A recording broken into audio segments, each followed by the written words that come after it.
इंसान दुनिया में जिंदगी कैसे गुजारे,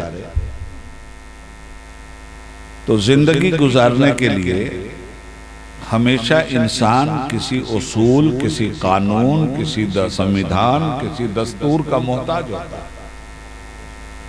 उसी संविधान की रोशनी में वो अपना अच्छा बुरा तय करता है और संविधान बताता है कि तुम्हारे लिए क्या अच्छा है, क्या बुरा है।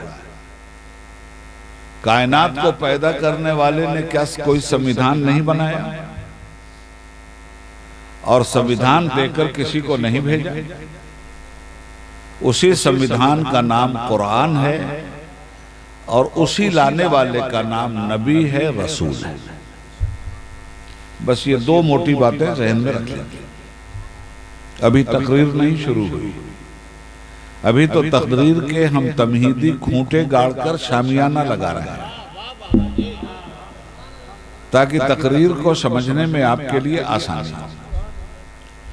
तो बुनियादी बात यह है कि आप और हम अपने आप को मुसलमान कहते हैं। मुसलमान के माना क्या है? अल्लाह और उसके रसूल के हुक्म के सामने आत्मसमर्पण करने वाले का नाम मुसलमान है। अल्लाह और उसके रसूल के सामने सरेंडर हो जाने का नाम मुसलमान है। और अल्लाह और रसूल के संविधान का नाम शरीयत। तो एक है हमारी तबीयत और दूसरे है खुदा की शरीयत। जब शरीयत आ गई तो फिर तबीयत के तकाजे पूरे नहीं किए जाएंगे, शरीयत के तकाजे पूरे किए जाएंगे। तबीयत को शरीयत के कालब में ढाला जाएगा, शरीयत को तबीयत के ताबे हरगिज नहीं किया जाएगा। यह है एक संविधान जिसके तहत मुसलमान को चल रहा है। चूंकि मैं इस वक्त सिर्फ मुसलमानों को एड्रेस कर रहा हूं, इसलिए बार बार ये लफ्ज मुसलमान बीच में आएगा। अब जब हम मुसलमान हुए तो हमारे सामने बड़ी सारी मुसीबतें आई। मुसीबतें ये आई कि जो लोग खुद खुदा बने बैठे थे उनको बहुत तकलीफ हुई। एक जमाने में हजरत इब्राहिम अलैहिस्सलाम को खुदा ने भेजा अपना नबी बनाकर। तो जब वो खड़े हुए खुदा की खुदाई का ऐलान करने, तो पता चला जमीन पे एक और साहब हैं जो अपनी खुदाई का ऐलान किए बैठे। एक बादशाह था, नाम था उसका नमरूद। उसने कहा मैं खुदा हूं, बकिया कौन खुदा है कायनात? इब्राहिम अलैहिस्सलाम से मुकाबिला हुआ। इब्राहिम अलैहिस्सलाम ने कहा मेरा खुदा वो है जो जिंदों को मुर्दा करता है, मुर्दों को जिंदा करता है। तूने खुदाई का दावा किया, क्या ये ताकत है तेरे पास? तो उसने अपनी जेल से दो कैदी बुलवाए। एक के लिए अदालत का हुक्म हो गया था कि इसे रिहा कर दिया गया और दूसरे के लिए हुक्म हुआ था कि इसे फांसी दे दी जाए। तो जिसको फांसी देनी थी बादशाह ने कहा हम इसको रिहा करते हैं, और जिसको आजाद करना था बादशाह ने कहा इसको हम सूली पे चढ़ाते हैं। और कहा इब्राहिम ये देखो, मैंने जिंदा को मुर्दा कर दिया, मुर्दे को जिंदा कर दिया। जब जहालत की अंध भक्ति उसने ये दिखलाई तो इब्राहिम अलैहिस्सलाम ने पलट के वार किया। काल इब्राहिम फ़इन्नल्लाह याती बिश्शम्सि मिनल मशरिक़ि फ़ाति बिहा मिनल मग़रिब। उन्होंने कहा कि ऐ नमरूद, मेरा खुदा वो है जो सूरज को पूरब से निकालता है और पश्चिम में डुबो देता है। तू अगर खुदा है तो जरा सूरज को पश्चिम से निकाल और पूरब में डुबा। फबोहतल लज़ी कफर, मुनकिर हक मबहूत हो गया। वल्लाहु ला यहदिल कौमज़ ज़ालिमीन, अल्लाह जालिमों को हिदायत नहीं देता। अब उसने क्या किया? उसने कहा इब्राहिम अगर तुम्हें हमारे मुल्क में रहना तो तुम्हें धर्म परिवर्तन करना होगा। हमें खुदा मानना हो। और अगर तुमने धर्म परिवर्तन नहीं किया, हमें खुदा नहीं माना, कुरान की आयत है और सूरह इब्राहिम ही में वक़ालल्लज़ीना कफ़रू लिरुसुलिहिम लनुख़रिजन्नकुम मिन अर्दिना। गौर से सुनना, हाफिज़ कुरान बने हैं, यहाँ तालीम की भी तुम्हें ज़रूरत है। और मुझे मालूम है कि तालीम का अस्तर मुसलमानों का बहुत गिरा हुआ है, ये बात अच्छी नहीं है। मैं सिर्फ मुकर्रिर नहीं हूँ, मुहर्रिक भी। मुझे दर्द है तुम्हारा, मुझे सिर्फ तकरीर नहीं करना है, तकरीर के पेट से तालीम का बच्चा पैदा करना है, तकरीर के पेट से तहजीब का बच्चा पैदा करना है, तकरीर के पेट से संस्कृति का बच्चा पैदा करना है, तकरीर के पेट से कल्चर का बच्चा पैदा करना है, इंसानियत और आदमियत का बच्चा पैदा करना है, रवादारी और गंगा जमुनी तहजीब का बच्चा पैदा करना है। इसलिए बात को गौर से सुनो। सूरह इब्राहिम में ये आयत कहा मुनकिरीन हक ने हमारे रसूलों से, अल्लाह कहता है हम तुमको एनआरसी से बाहर कर दें। ये एनआरसी आज का मसला नहीं है। जब भी किसी ने हक की आवाज उठाई तो हर दौर के जालिम ने उसने कहा हम एनआरसी लाएंगे और तुमको एनआरसी से बाहर कर दें। आज के दौर के जालिम भी यही कर रहे हैं। और जब मैं ये बात करता हूं तो इंडिया टीवी जैसा झूठा मक्कार और शैतान 24 घंटे में उबैदुल्ला आजमी की तकरीर वायरल करता है टीवी पे और गुमराह करता है हिंदुस्तान को। बिके हुए चोर, बिके हुए दलाल, गोदी मीडिया, किसको डरवा रहा है तू? हम न तुझसे डरते हैं ना तेरे बाप से डरते हैं, फिर चला गया। ये देखो भड़का रहे हैं मुसलमानों को उबैदुल्ला आजमी। ये भड़काने की बात है? आग तो तुमने लगाई है, हम आग बुझा रहे हैं, आग भड़का नहीं रहे हैं। ये किसने फितना पैदा किया है? एनपीआर का। ये किसने फसाद फैलाया एनआरसी का नाम लेकर? ये किसने सीएए के जरिए मुल्क के लोगों को बांटने की नापाक कोशिश की?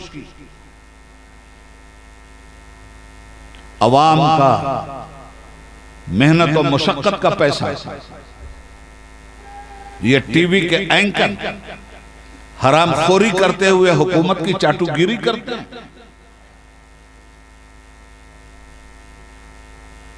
याद रखना, सर पे हवाए जुल्म चले 100 जतन के साथ, अपनी कोलाहे कजे उसी बांकपन के साथ।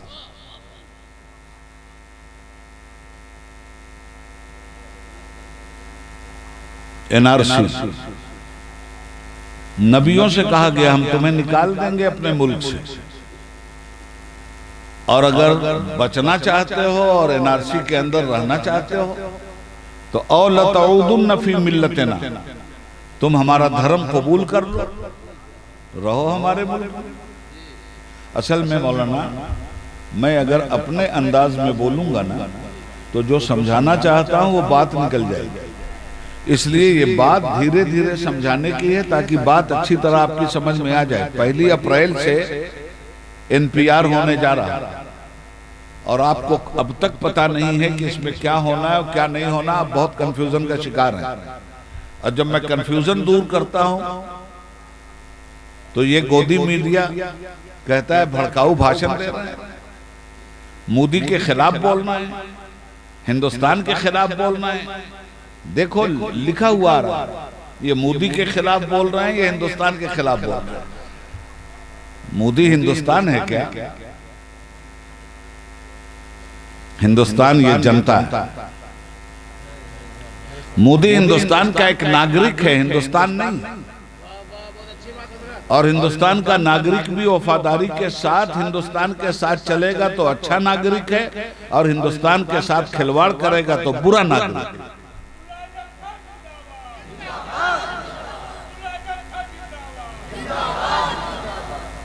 याद रखिएगा, हम लोगों के मुल्क में भी हमारे पास एक संविधान है और हम अपने संविधान का रिस्पेक्ट करते हैं, एहतराम करते हैं। जो बात करेंगे संविधान के अंतर्गत करेंगे, और कोई भी संविधान से बाहर बात करेगा हम जुबान जरूर खोलेंगे, उसके खिलाफ जरूर बोलेंगे। आज माहौल ये बना दिया गया कि जो लोग मोदी की गलत पॉलिसियों के खिलाफ बोले वो राष्ट्र विरोधी हो गए, जो लोग सच्ची बात बोले वो राष्ट्र विरोधी, जो तुम्हारी अंधभक्ति करें वो राष्ट्रवादी। लानत है तुम्हारे राष्ट्रवाद पर। हमारा नफरत फैलाने वाला राष्ट्रवाद नहीं है, हमारा मोहब्बत फैलाने वाला राष्ट्रवाद है, हमारा हिंदू मुस्लिम एकता पैदा करने वाला राष्ट्रवाद है। खैर ये बात मैंने इसलिए कह दिया कि आज दिन भर इंडिया टीवी ने मेरे नाम को चलाया। चलाओ, ये फैसले तो होंगे और जरूर होंगे। इस कदर गिर गए ये लोग। नबियों से कहा गया कि हम निकाल देंगे मुल्क से, अगर तुमने धर्म परिवर्तन नहीं किया तो। फ़अौहा इलैहिम रब्बुहुम, तो रब ने अपने नबियों के पास वही भेजी और उसमें क्या कहा, लनुहलिकन्न ज़ालिमीन, जो भी जुल्म करेगा हम उसको हलाक कर देंगे। This is Quran. अब एनआरसी समझ में आ गई। सुनिए, मूसा अलैहिस्सलाम का जमाना आया, फिरौन खड़ा हो गया। कुरान में है, उसने दावा किया अना रब्बुकुमुल आला, मैं ही सबसे बड़ा परवरदिगार। मूसा अलैहिस्सलाम को वतन से निकाला गया।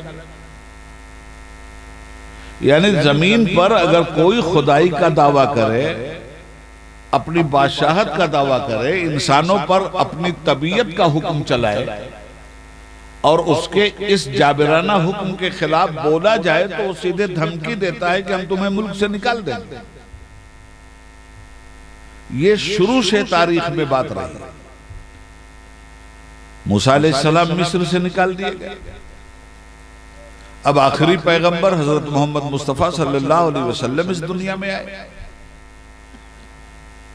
22 अप्रैल 570 ईस्वी में उनका मिलाद हुआ। 12 फरवरी 610 ईस्वी को कुरान नाजिल हुआ और गारे हिरा से नबूवत का ताज पहनकर निकले और 5 आयतें लेकर निकले, इक़रा बिस्मि रब्बिक। तो अब जब नबी मनसबे नबूवत पर आया है, एक आदमी कलेक्टर बनकर आपके कैमूर में आया, तो कैमूर का निजाम तो वो संभाले। तो अल्लाह जब किसी को नबी और प्रॉफिट बनाकर भेजता है तो जिस इलाके में भेजता है उस इलाके का इंतजाम तो वो करता है। अब तक जितने नबी आए थे वो इलाकों के नबी आए थे, मुल्कों के नबी आए थे, कौमों के नबी आए थे।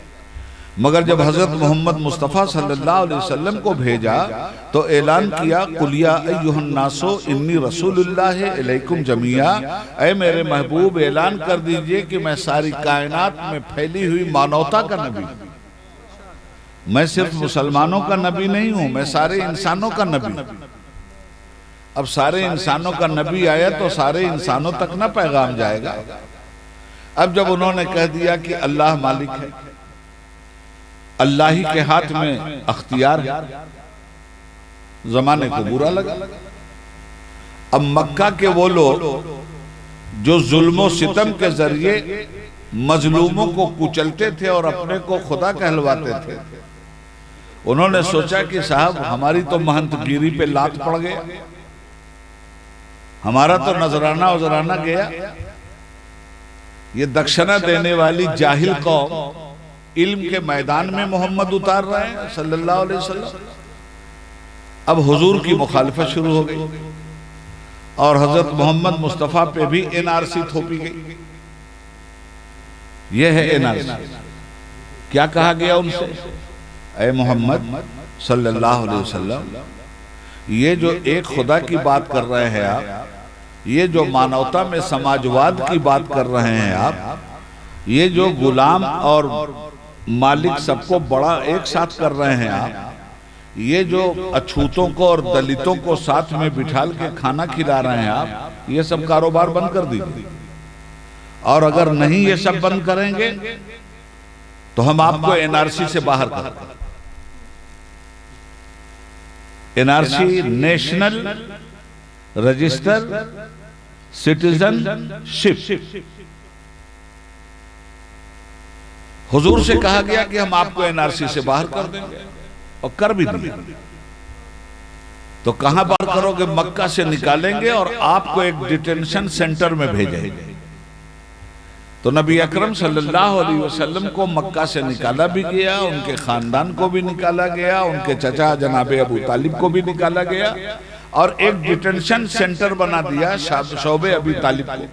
पहाड़ की एक घाटी के अंदर हजरत मोहम्मद मुस्तफ़ा सल्लल्लाहु अलैहि वसल्लम और उनके सहयोगियों को 3 साल तक पहाड़ की घाटी में रखा गया, मक्के में आने नहीं दिया। यह है डिटेंशन सेंटर। जब भी कोई हक की बात करेगा तो हर दौर का जालिम डिटेंशन सेंटर बनाएगा।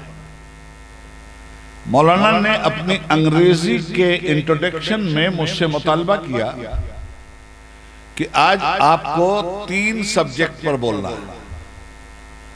What is the NPR, what is the NRC, what is the CAA. और जाहिर है कि जब ये तीनों चीजें आई तो पूरे देश में एक हंगामा बर्पा हो गया, पूरे मुल्क में शाहीन बाग बन गया, औरतें तक मैदान में उतर आ गईं, और 90 दिन से ज्यादा का वक्त गुजर गया, धरना अब तक चल रहा है। हिंदू मुसलमान रोड पे आ गए, दलित ओबीसी रोड पे आ गए, पढ़े लिखे अपर कास्ट के मुंसिफ मिजाज हिंदू रोड पे आ गए। और आप टीवी पे देख ही रहे हैं, सोशल मीडिया पे देख रहे हैं, एक हंगामा बरपा है पूरे मुल्क में। किसके खिलाफ? एनपीआर के खिलाफ, एनआरसी के खिलाफ, सीएए के खिलाफ। गवर्नमेंट कहती है हम 1 इंच नहीं हटेंगे। ये काला कानून 3 महीना पहले पार्लियामेंट से पास कर दिया गया मेजॉरिटी के दम पर। मगर एक बात मैं आपको याद दिलाना चाहूंगा, सुनिए। जब ये सब्जेक्ट आपने दिया है तो इस सब्जेक्ट को समझिए। मैं आपको ले चलूंगा 1906 में। 1906 में एक सूटेड बूटेड वकील अफ्रीका में वकालत कर रहा था। उस वकील के मुकद्दर में फ्यूचर के हिंदुस्तान का राष्ट्रपिता बनना लिखा था। उस वकील का नाम था मिस्टर गांधी। उस जमाने में वो महात्मा गांधी नहीं थे, मिस्टर गांधी थे। अफ्रीका में वो वकालत कर रहे थे। रहने वाले पोरबंदर गुजरात के थे। गुजरात के पोरबंदर ही में वो प्रैक्टिस करते थे। उनके एक दोस्त थे अब्दुल्ला भाई मेमन, वो अफ्रीका में बहुत बड़े ताजिर थे। काले गोरों का खेल करके उन सबों ने परेशान किया। जब वहां की हुकूमत ने उनको भी मुकदमे में फंसाया, हमें भी जेल की धमकी दी गई। तो ये धमकी तो हम 1984 से सुनते आ रहे हैं दीना भाई। रेल से जेल, जेल से रेल, कोई नई बात तो है नहीं। सच बोलने के लिए, मुल्क के हक में बोलने के लिए, संविधान बचाने के लिए अगर कोई जालिम हुकूमत हमें जेल भेजती है, शौक से भेजे। हम लोग अपने समाज के गुनहगार तो हो सकते हैं, अपने समाज के गद्दार नहीं हैं। हम हिंदुस्तान में गलतियां करके हिंदुस्तान के गुनहगार तो हो सकते हैं, मगर हिंदुस्तान के गद्दार नहीं हैं।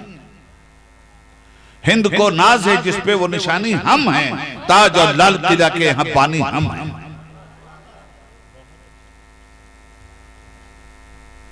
आज हमारी ही नागरिकता चुनौती दी जा रही है। तो गांधी जी वहां प्रैक्टिस करने गए, एक हंगामा हुआ, वहां भी शोर मचा। तो नाइंसाफी के खिलाफ बाहर से गए हुए लोगों को गांधी जी ने जमा किया और तय हुआ कि हुकूमत के खिलाफ आंदोलन किया जाए, हुकूमत अपना जालिमाना कानून वापस ले। तो वहां उनके एक साथी थे हबीब मियां, गांधी जी के, गौर से सुन लीजिएगा बात। हबीब मियां ने जब लोग इकट्ठा हो गए, भारत के मजलूम लोग जब इकट्ठा हो गए, तो हबीब मियां ने लोगों से कहा, अपने अपने धर्म ग्रंथ पर हाथ रखकर कसम खाओ कि लाठी गोली खाएंगे, अन्याय नहीं सहेंगे। फौरन गांधी जी खड़े हो और उनका लोगो, हबीब भाई ने कहा है कि अपने अपने धर्म ग्रंथ पे हाथ रख के कसम खाओ, मगर मैं आपको मशवरा दूंगा कि ऐसा मत कर। धर्म ग्रंथ बहुत बड़ी चीज, आप लोग गुलामी के मुकाबले में आजादी के नाम पर कसम खाओ कि गुलामी की जंजीरें उस वक्त तक हम तोड़ेंगे जब तक आजादी का सूरज नहीं निकलता। नतीजा ये हुआ कि वहां आंदोलन हुआ, हिंदुस्तानियों को, खुद गांधी जी को ट्रेन से निकाल के बाहर फेंक दिया गया। यहां हिंदुस्तान में अंग्रेजों ने आतंक मचा रखा था, उन्हें हिंदुस्तान के लोगों ने बुलाया और वो हिंदुस्तान में आकर सफेद अंग्रेजों के खिलाफ भारतवर्ष की आजादी की लड़ाई में जुट गए। मुल्क 1857 में से गुलामी की जंजीरों में कसा गया। 1947 में हमारा मुल्क आजाद हुआ।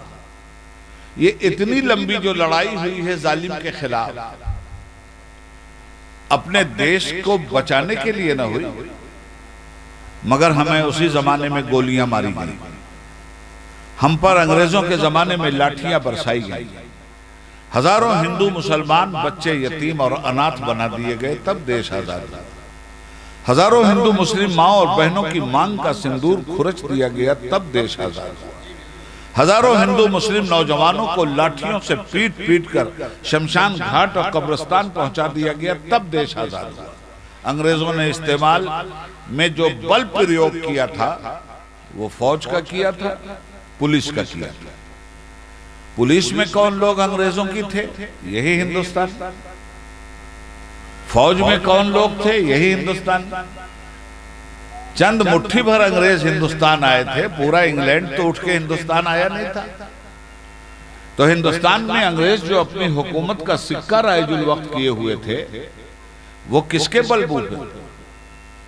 हमारे ही लोग ना कर्मचारी थे, तो हमारे ही लोग आजादी की लड़ाई लड़ रहे थे स्वतंत्रता सेनानी बनकर, और अंग्रेज लड़ाई कुचल रहा था, हम पर गोली चलवा रहा था, हिंदू मुसलमान को मार रहा था। तो गोली कौन चला रहा था? वायसराय ऑफ इंडिया तो गोली नहीं चला रहा था, उसके हुक्म पर जो फौज गोली चला रही थी, उसके हुक्म पर जो पुलिस हिंदुस्तानियों पे गोली चला रही थी। दुर्भाग्यपूर्ण बात यह है कि हिंदुस्तानियों ही का सीना था और हिंदुस्तानियों ही के हाथ में बंदूक और गोली थी। हिंदुस्तानी ही सिपाहियों के साथ हिंदुस्तानी मारे जा रहे हैं।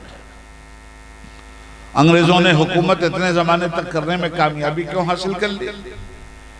कुछ मुसलमान गद्दारों को पैदा किया अंग्रेजों ने, और कुछ हिंदू गद्दार खरीदे अंग्रेजों ने।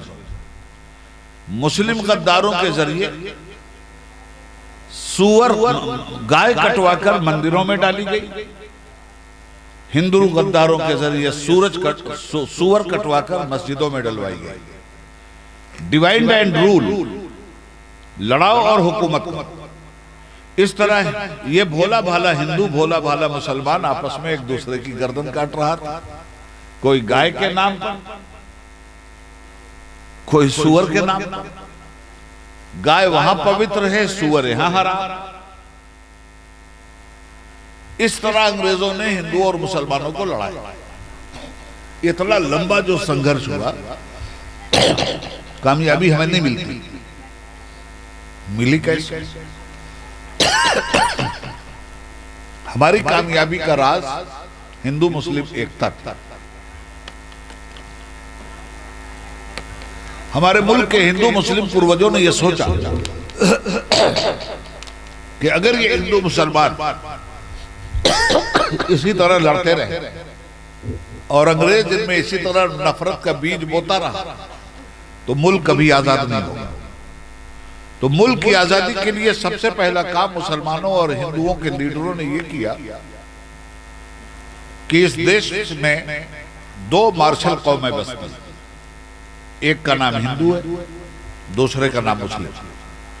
हिंदू का हा वहां से निकाला, मुस्लिम का मां यहां से निकाला, दोनों को ज्वाइंट किया तो बना हम बनकर हम मजबूती के साथ अंग्रेजों से लड़े, आजाद हुआ हिंदुस्तान। मालूम हुआ कि जब भी कोई जालिम मुल्क के लोगों को हिंदू मुसलमान के नाम पे लड़ाए तो याद रखिएगा, जब तक आप लड़ते रहेंगे तब तक जालिम का शासन चलता रहेगा। जिस दिन हिंदू का हा निकलकर मां के साथ जुड़ेगा और मुस्लिम का मां निकलकर हा के साथ जुड़ जाएगा, उस दिन जालिमों से ये शासन प्रशासन खाली हो जाएगा। सफेद अंग्रेज चले गए, बदनसीबी से काली औलादें यहां पैदा हो गई। अब कारोबार वही शुरू हुआ जो अंग्रेजों ने किया था। कल हिंदू मुसलमान के नाम पर हिंदुस्तानियों को बांटा गया, आज भी हिंदू मुस्लिम के नाम पर जहर बोया जा रहा है। जब मैं इसके खिलाफ बोलता हूं तो ये जहरीला इंडिया टीवी हुकूमत की दलाली और चाटुकारी करते हुए इंसानियत को लहूलुहान करने के लिए मजलूमों की आवाज दबाना चाहता है। मैं न मोदी का मुखालिफ हूं, न अमित शाह का, मगर अमित शाह और मोदी अगर भारत के संविधान से टकराएंगे तो इनसे टकराने वाला पहला नाम होगा उबैदुल्लाह आजम का।